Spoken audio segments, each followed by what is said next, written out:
नमस्कार, बहुत स्वागत है आप सभी का। आप देख रहे हैं प्राइम टाइम शो अपना बिहार। मैं हूं आपके साथ जया मिश्रा। बुलेटिन की शुरुआत बड़ी खबर के साथ करने जा रहे हैं।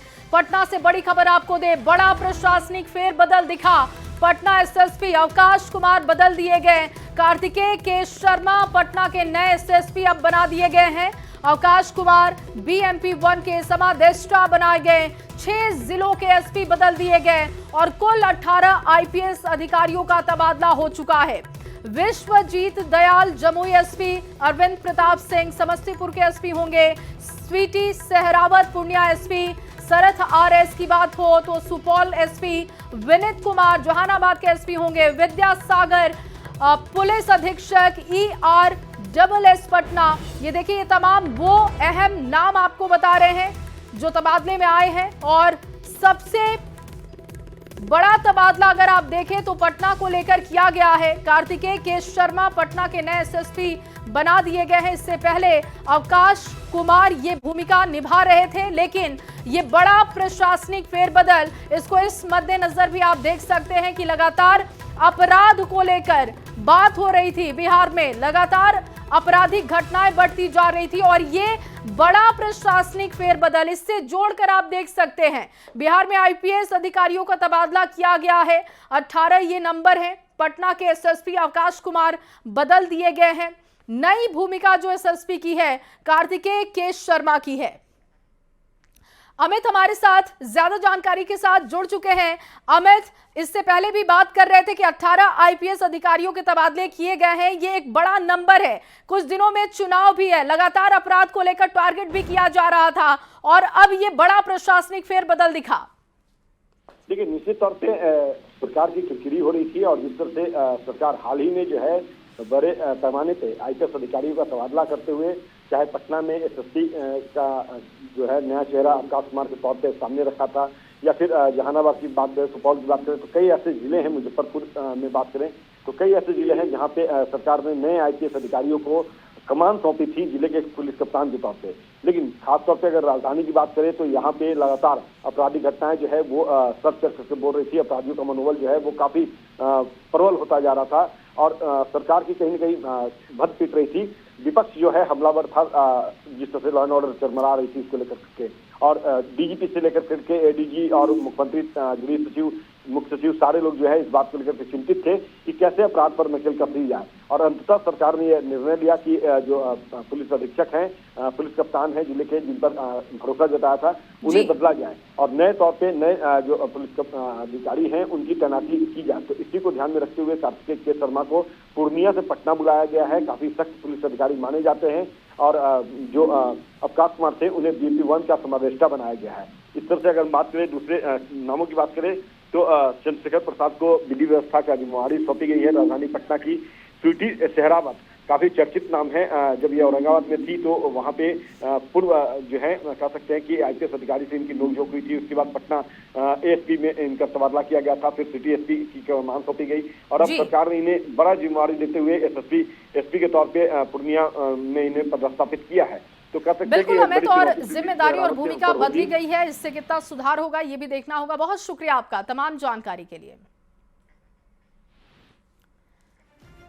और चलिए आगे बढ़ते हुए अब बात बिहार की सियासत की होगी। बिहार में आपको बता दें कि लगातार चर्चा की जा रही है और चर्चा ये है कि क्या लालू प्रसाद ने बाबा साहब भीमराव अंबेडकर का अपमान कर दिया। आरजेडी के राष्ट्रीय अध्यक्ष लालू प्रसाद की एक तस्वीर को लेकर बिहार में सियासी बवाल मचा हुआ है। बीजेपी ने लालू प्रसाद पर संविधान निर्माता भीमराव अंबेडकर के अपमान का आरोप लगा दिया है। आपको रिपोर्ट दिखाते हैं।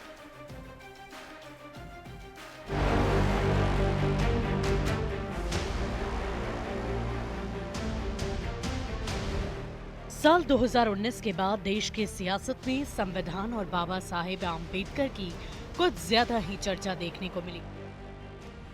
विपक्ष के नेता बात बात में संविधान लहराते हैं और बाबा साहेब आम्बेडकर का नाम लेकर केंद्र सरकार को घेरने की कोशिश करते हैं। लेकिन ऐसे ही दौर में लालू प्रसाद जैसे विपक्ष के बड़े नेता से जुड़ी कोई ऐसी तस्वीर सामने आ जाए तो जरा सोचिए क्या होगा। कि लालू प्रसाद जी के जीवन में किसी के लिए सम्मान नहीं। हंगामा हो जाएगा जो आज हो भी रहा है। ढोंगी व्यक्ति हैं।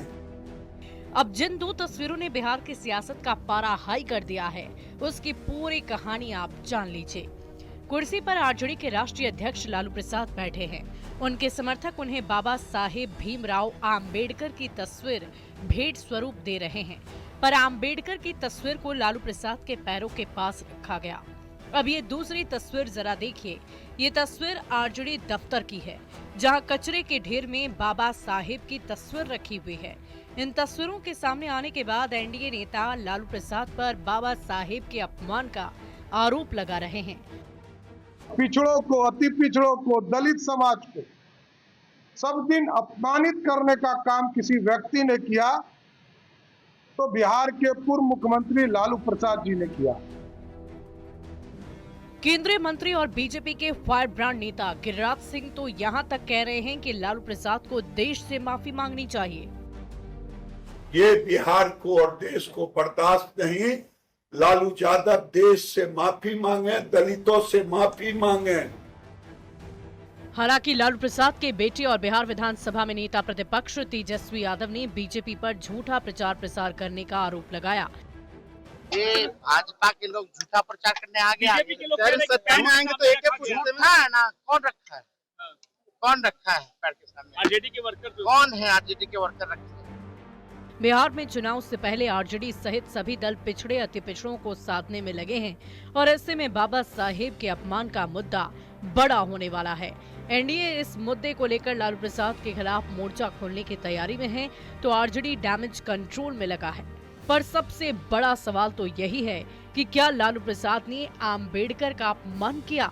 न्यूज़ 18 के लिए पटना से संवाददाता शैलेंद्र और धर्मेंद्र और गोपालगंज से गोविंद के साथ ब्यूरो रिपोर्ट। आरजेडी ऑफिस और लालू प्रसाद के वीडियो ने सियासी गलियारों में हलचल तेज कर दी है। लालू प्रसाद के जन्मदिन पर एक आरजेडी के कार्यकर्ता लालू प्रसाद के पैरों के पास बाबा साहब भीमराव आम्बेडकर की तस्वीर दिखाते हुए उन्हें बधाई दे रहे हैं। वीडियो सामने आने के बाद एनडीए ने लालू प्रसाद पर हमला बोल दिया है। एनडीए ने इसे बाबा साहब और दलितों का अपमान बताया है। बयान सुनते हैं। लालू यादव जी भारत रत्न भीमराव आम्बेडकर जी की तस्वीर को अपने लात के सामने रिसीव करते हैं और जिस प्रकार से उन्होंने बाबा साहब को अपमानित करने का कार्य किया, आज सबके सामने वह तस्वीर है कि किस तरह उसे एक कोने में उठा के तस्वीर को फेंक दिया गया है। यह केवल बाबा साहब का अपमान नहीं है, बल्कि पूरे राष्ट्र का अपमान है। लालू यादव जी ने अक्षम्य अपराध किया है। निश्चित रूप से जो तस्वीर आज दिखाई जा रही है वो विचलित कर देने वाली तस्वीर है। आज संविधान के निर्माता डॉक्टर साहब भीमराव अम्बेडकर जी का जिस हिसाब से चित्र का वहाँ पर अपमान किया गया है, ये दर्शाता है उनके नेता नहीं, उनके एक एक कार्यकर्ता की सोच यही रही है। वो कभी दलितों के उत्थान की बात किया ही नहीं है कभी। और देखिए, बिहार में अपराध को लेकर लगातार सियासत हो रही है और जारी सियासत के बीच यूपी की तर्ज पर पुलिस का ऑपरेशन लंगड़ा जारी है। बिहार पुलिस ने पिछले 3 दिन में 5 बड़े एनकाउंटर किए। मैसेज बिल्कुल क्लियर है, बिहार में अगर अपराध करोगे तो बख्शे नहीं जाओगे। पुलिस की कार्रवाई को लेकर बिहार में सियासत भी खूब हो रही है। आपको रिपोर्ट दिखाते हैं।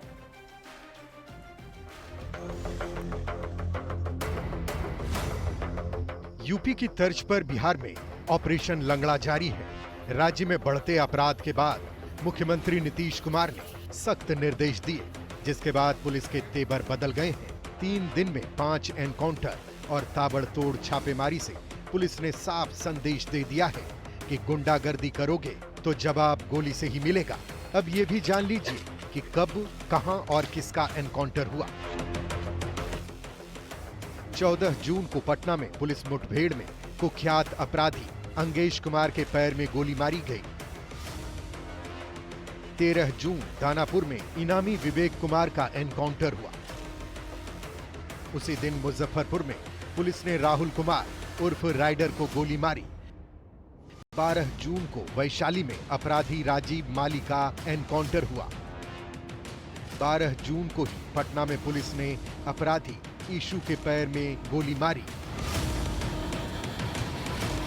ऑपरेशन लंगड़ा के जरिए सरकार का साफ संदेश है कि बिहार में अपराधी बचेंगे नहीं।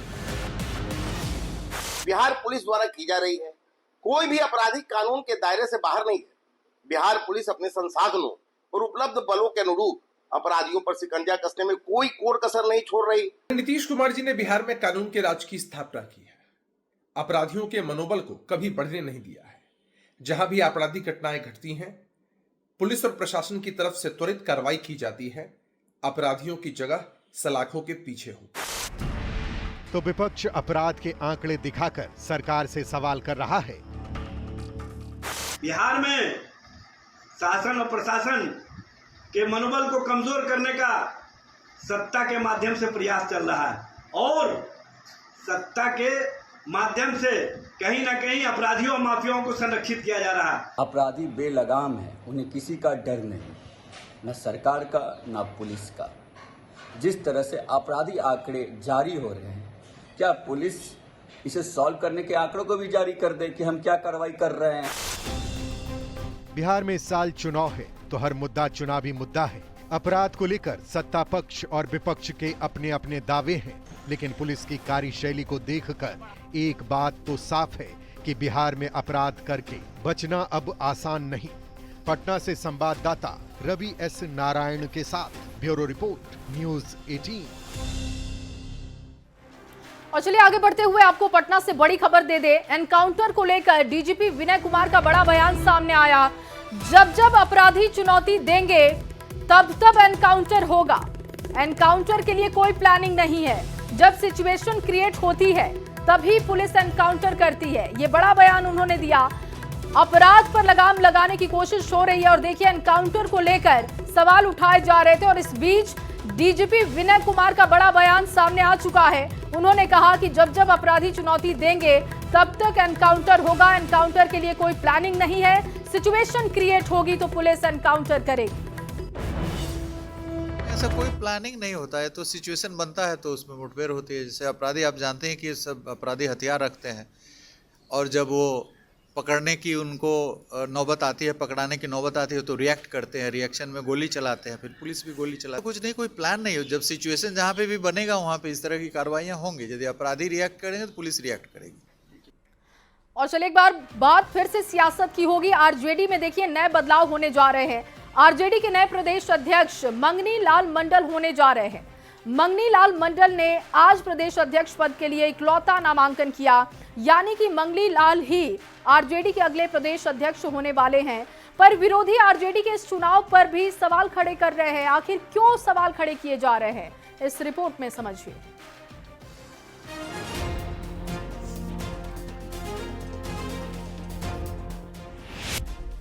नाम मंगनी लाल मंडल, उम्र 76 साल, जाति धानुक।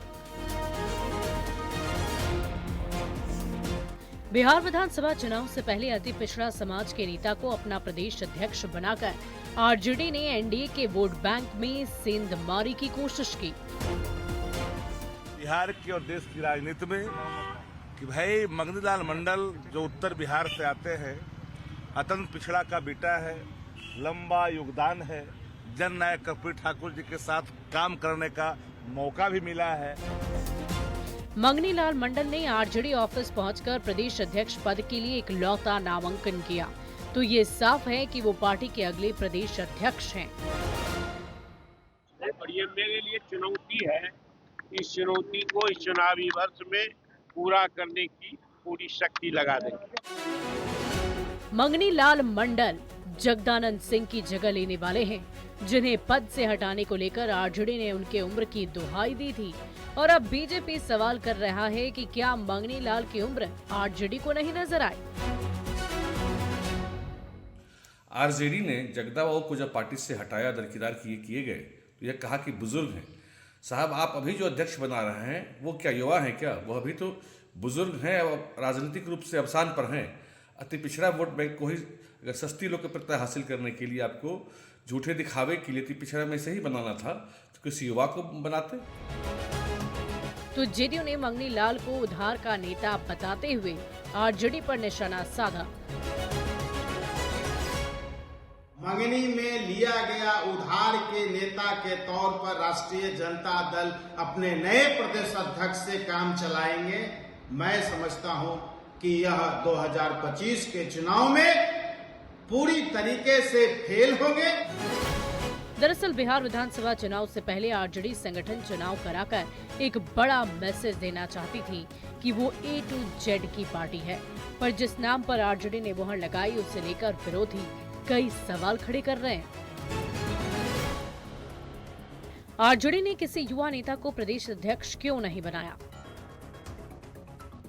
दल बदलू नेता को पद देने से पार्टी के वफादार नेता नाराज नहीं होंगे? क्या मिथिलांचल में मंगनी लाल सक्रिय भूमिका निभा पाएंगे? क्या आरजेडी के युवा नेताओं को साथ लेकर चल पाएंगे, या फिर मंगनी लाल सिर्फ स्टाम्प प्रदेश अध्यक्ष बनकर रह जाएंगे? पटना से संवाददाता रवि एस नारायण के साथ ब्यूरो रिपोर्ट न्यूज़ 18। तो देखिए, सियासी बवाल मचा हुआ है। मंगनी लाल मंडल विवादों में भी रहे हैं। मंडल 2 पत्नी रखने की वजह से चर्चित रहे। पहली पत्नी की जानकारी छुपाने के मामले में लोकसभा सीट उनको गंवानी भी पड़ी थी और 2009 लोकसभा का मंगनी लाल मंडल का निर्वाचन किया गया था रद्द। ये जानकारी आपको दे रहे हैं। विवादों से इनका नाता रहा है और किस तरीके से ये विवादों में आए ये जरा समझ लीजिए। देखिए, 2009 लोकसभा हलफनामे में पहली पत्नी की जानकारी छुपाई थी। पहली पत्नी के नाम के साथ संपत्ति का ब्यौरा भी नहीं दिया था। इसके अलावा देखिए, सामाजिक कार्यकर्ता विष्णुदेव भंडारी की याचिका पर पटना हाईकोर्ट ने अपना फैसला सुनाया था। इन्होंने अपनी पत्नी की जानकारी छिपाई और इसके साथ ही संपत्ति का ब्यौरा भी नहीं दिया था और विष्णुदेव भंडारी की तरफ से याचिका हाईकोर्ट में लगाई गई थी और उसी पर फैसला हुआ। न्यायमूर्ति VN सिन्हा ने फैसला अपना सुनाया था। सुनवाई के दौरान मंडल ने स्वीकार किया था कि उनकी 2 पत्नियां हैं। इसके अलावा मंडल को जेडीयू ने निलंबित किया था। झंझारपुर विधानसभा सीट पर प्रत्याशी के खिलाफ काम करने पर कार्रवाई की गई थी और इस तरीके से कैसे इनका विवादों से नाता रहा है ये हमने आपको समझाया। और वहीं आरजेडी के अगले प्रदेश अध्यक्ष मंगनी लाल मंडल होंगे, ये साफ हो चुका है। मंडल को आरजेडी का प्रदेश अध्यक्ष बनाने के बाद सियासत भी शुरू हो चुकी है। चुनौती नहीं मानता हूं। आपको मालूम है कि आरजेडी जो परिवार है एक लिमिटेड कंपनी है और उस लिमिटेड कंपनी का पूरा नियंत्रण लालू परिवार का है और जो लोग भी उसमें राजनीतिक कर रहे हैं वो सिर्फ मोहरा है। आज अति पिछड़ा समाज एक भी टस मस नहीं होने वाला है। सभी अति पिछड़ा समाज जनता दल यूनाइटेड के साथ है। और रही बात आप जिधर इशारा कर रहे हैं मंगनी लाल मंडल जी को तरफ, तो मंगनी लाल मंडल जी को हमारे नेता ने 2009 में ही लोकसभा में भेजने का काम किया, पार्टी के उपाध्यक्ष बनाए, लेकिन आज उस स्वार्थ में अपने को गिरवी रख दिया। तो जनता तो जानती, जनता समझती, सबक सिखाएगी। राजद ने मंगनी लाल मंडल को प्रदेश अध्यक्ष बनाया है। मंगनी लाल मंडल जदयू के नेता थे। राजद के पास अपना कोई अध्यक्ष बनाने लायक व्यक्ति नहीं था।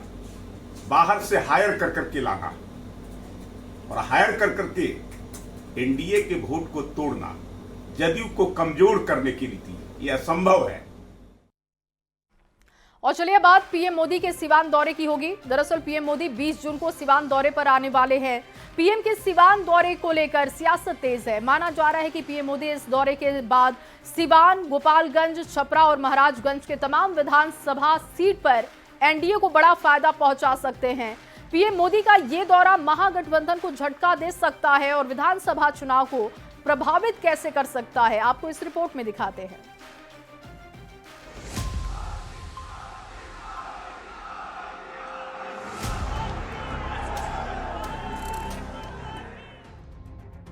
डॉक्टर राजेंद्र प्रसाद की धरती सीवान में 20 जून को पीएम मोदी हुंकार भरने वाले हैं। विधानसभा चुनाव से पहले पीएम मोदी का ये सिवान दौरा बेहद अहम माना जा रहा है। माना जा रहा है कि पीएम मोदी इस दौरे से 4 लोकसभा सीट महाराजगंज, सिवान, गोपालगंज और छपरा के साथ 24 विधानसभा सीट पर सीधे असर डाल सकते हैं। महागठबंधन को झटका देते हुए पीएम मोदी चुनाव को एक तरफा कर सकते हैं। गोपालगंज, सिवान और छपरा आरजेडी का पुराना गढ़ रह चुका है और ऐसे में एनडीए लालू के किले को कमजोर करने में जुट गई है। अरे प्रधानमंत्री का दौरा क्या घोषित नहीं होता है, यहाँ विपक्ष को 10 लगने शुरू हो जाते हैं। सिवान पहले क्या था? शहाबुद्दीन के नाम से लोग थर-थर कांपते थे और आज मोदी के नाम का जयकारा हो रहा है। सिवान ही नहीं, बगल में छपरा, गोपालगंज, हाजीपुर, वैशाली, हर जगह लोगों में उमंग है। राजनीतिक जानकारों का भी मानना है कि पीएम मोदी सिवान में विकास के तड़के के साथ जातीय गोलबंदी को भी तोड़ने की कोशिश करेंगे। पीएम मोदी जनता को बताएंगे कि डबल इंजन की सरकार का फायदा इन इलाकों को कैसे मिला। वहां पर वो साधने की कोशिश करेंगे कि खास करके जो ध्रुवीकरण की राजनीति होती है, उस ध्रुवीकरण में निश्चित रूप से प्रधानमंत्री इसका भी कहेंगे कि कैसे जो सिवान कभी दहशत में था, वह सिवान बदला हुआ सिवान है, परिवर्तित सिवान है, तो महागठबंधन पर तो चोट पहुंचाएंगे। एक तरफ पीएम मोदी के इस दौरे से एनडीए को बड़ी उम्मीद है, तो महागठबंधन को लालू और तेजस्वी के करिश्मे का आसरा है। आरजेडी का दावा है कि पीएम के दौरे से एनडीए को कोई फायदा नहीं मिलने वाला है। देखिए, 20 जून को आदरणीय प्रधानमंत्री जी के सिवान दौरे से कोई फायदा होने वाला नहीं है एनडीए को, बीजेपी को। पीएम मोदी के सिवान दौरे को लेकर महागठबंधन में सियासी सरगर्मी काफी तेज है, तो एनडीए का कॉन्फिडेंस हाई दिख रहा है। सिवान की धरती पीएम मोदी का इंतजार कर रही है। पटना से न्यूज 18 के लिए आनंद अमृतराज की रिपोर्ट। अगली खबर मुजफ्फरपुर से है, जहां सीएम नीतीश कुमार ने बैग क्लस्टर का उद्घाटन किया। सीएम नीतीश कुमार ने बेला औद्योगिक क्षेत्र में बैग उत्पादन यूनिट का उद्घाटन किया है। इस दौरान डिप्टी सीएम विजय सिन्हा, उद्योग विभाग के एसीएस सहित कई अधिकारी भी मौजूद रहे। बेला औद्योगिक क्षेत्र में बैग क्लस्टर की दूसरी यूनिट है, जिसका सीएम नीतीश कुमार ने उद्घाटन किया। उस वक्त की तस्वीरें भी देख रहे हैं आप। उद्योग विभाग के एसीएस मिहिर कुमार ने ये कहा कि मुजफ्फरपुर में उद्योग का लगातार विस्तार हो रहा है। जिले में बैग क्लस्टर के 2 यूनिट खुले हैं, जिसके साथ ही कई फैक्ट्री लगाई गई हैं और जिससे रोजगार के अवसर बढ़ते चले जा रहे हैं। इनकी फैक्ट्री का उद्घाटन माननीय मुख्यमंत्री महोदय ने किया है। बैग क्लस्टर में मुजफ्फरपुर में यह दूसरी हमारी बड़ी यूनिट है और इसके अलावा बिहार में अन्य भी यूनिट्स हैं जो चल रहा है। बैग और टेक्सटाइल्स में पिछले 2 से 3 वर्षों में यहाँ पे बिहार में 1500 करोड़ रुपए से ज़्यादा का इन्वेस्टमेंट हुआ है और प्रत्येक फैक्ट्री में, यहाँ आज हमारी 10 फैक्ट्री है, 500 से 1000 लोग कार्यरत हुए हैं। बिहार के मुख्यमंत्री नीतीश कुमार आज मुजफ्फरपुर पहुंचे और मुजफ्फरपुर में उद्योग के क्षेत्र में उन्होंने एक बड़ी सौगात दी है। बेला औद्योगिक क्षेत्र में एक नए बैग क्लस्टर का उद्घाटन किया है और तस्वीर देखिए, यही वो बैग क्लस्टर है। कॉस्मस लाइफस्टाइल प्राइवेट लिमिटेड जो है, इसकी शुरुआत बिहार के मुख्यमंत्री नीतीश कुमार ने की है और कहीं न कहीं एक बड़ी सौगात मुजफ्फरपुर के लिए कही जा रही है, क्योंकि उद्योग के क्षेत्र में बड़े काम करने की बात जो है वह बिहार सरकार कर रही थी और ऐसे में अब जो है वह एक नया बैग क्लस्टर मुजफ्फरपुर में को मिला है, जिसकी शुरुआत खुद बिहार के मुख्यमंत्री नीतीश कुमार यहाँ पर पहुंचे थे और उसके बाद यहाँ पर उन्होंने इस बैग क्लस्टर का उद्घाटन किया है। इसको लेकर जो है काफी लंबे समय से यहाँ के लोगों को इंतजार था, क्योंकि औद्योगिक क्षेत्र में विकास की बात लगातार कही जा रही थी और ऐसे में आज जो है एक बैग क्लस्टर यूनिट का उद्घाटन हुआ है। देखेंगे तमाम तरह के ट्रैवल बैग जो है हर साइज में यहाँ पर बनाए जा रहे हैं। अलग अलग जगह पर इसका निर्यात किया जाना है। 5 एकड़ में यह फैक्ट्री जो है वह फैली हुई है और बताया जा रहा है कि जो यूनिट अभी लगी हुई है, एक यूनिट जो है जहाँ से प्रत्येक दिन करीब 40,000 इस तरह के ट्रैवल बैग बनाए जाने की बात कही जा रही है। लेकिन जो टारगेट है वह टारगेट यहाँ से भी पूरा नहीं होगा। इसके लिए आने वाले वक्त में और यूनिट लगाने की बात जो है उन्होंने फाउंडर ने कही है। हालांकि तस्वीर देखिए, बेहद महत्वपूर्ण सौगात जो है मुजफ्फरपुर को मिली है और अब जो है यहाँ रोजगार के भी अवसर जो है वह खुलने लगे हैं। तो बिहार के मुख्यमंत्री नीतीश कुमार आज मुजफ्फरपुर पहुंचे और उन्होंने सीधे तौर पर पहले भी कहा था कि उद्योग के क्षेत्र में मुजफ्फरपुर के बेला और मोतीपुर में लगातार नई फैक्ट्रियां लगाई जा रही है और उसको लेकर उसकी जो तस्वीर है वह अब साफ तौर पर मुजफ्फरपुर में दिखने भी लगी है। मुजफ्फरपुर से न्यूज 18 के लिए प्रियांक सौरभ। और अगली खबर पटना से जहां पालीगंज के दुल्हिन बाजार के झबूचक गांव में महिला की मौत पर बवाल मच गया। परिजनों ने पुलिस की पिटाई से मौत का आरोप लगाया है। आक्रोशित लोगों ने शव के साथ सड़क जाम कर बवाल भी किया। बताया जा रहा है कि दुल्हिन बाजार थाने की पुलिस अपहरण के मामले में घर पर आई थी, जहां पुलिस पर महिला की पिटाई का आरोप लगा। महिला की मौत पर लोगों ने पुलिस पर महिला की हत्या का आरोप लगाया है। मृतक महिला की पहचान सत्येंद्र बिंद की पत्नी राधिका देवी के रूप में हुई है। परिजनों ने इस मामले में कार्रवाई की मांग की है। रात में देख ली इतने हम सुतल अली ऊपर पलंग पर, बूढ़ी अलखन नीचे सुतल। तो बूढ़ी का अखन के मान ली उठिया तो उठला था ना, बूढ़ी के ऐसा करके मारला था ना, बूढ़ी दीवार टकरा के मारा के पुलिस। अच्छा पुलिस मारा। तो फिर क्या हुआ? दीवार टकरा के गिरला था ना, तो हम रोवे लगली काली के बार की सबके नंदी के गुतनीन का चाल पार लगली है जी, बूढ़ी गिर गल, बूढ़ी गिर गल। इतना हल्ला करे लगे ना तो पुलिस सब निकाल के ढलैया पर भाग गया। कर ले था उसको गेट में खोला, फोन किया तो खोल दिया। खोलने के बाद तब चढ़ गया सब ऊपर कोठा उतर के हमारे अगना में कोठा पर मैं सीढ़ी से उतर कर और जाके अपना अगना में जाके अथी के हम तो बाद में हर दो का जगह तो हम तो कबाड़ी बंद है, तो अंदर से तब बच्ची रोआ हमारी बच्ची है तो रोने लगा। हम क्या हुआ के डट के बोले कि मैया के यहाँ ठीक ना हुआ, देखना मार तक गिर के छटपटाई था। इतना हमारे पुलिस आने के बोला तो हम गए तो देख रहे तो हुआ तो एकदम छटपटा। क्या पुलिस की द्वारा पिटाई की गई थी? इससे मारा। योगी पुलिस की राह पर बिहार पुलिस अब अपराधियों की खैर नहीं। 48 घंटे में 5 एनकाउंटर। यूपी की तर्ज पर बिहार में ऑपरेशन लंगड़ा। देखिए आज रात 7:50 पर बहस बिहार की।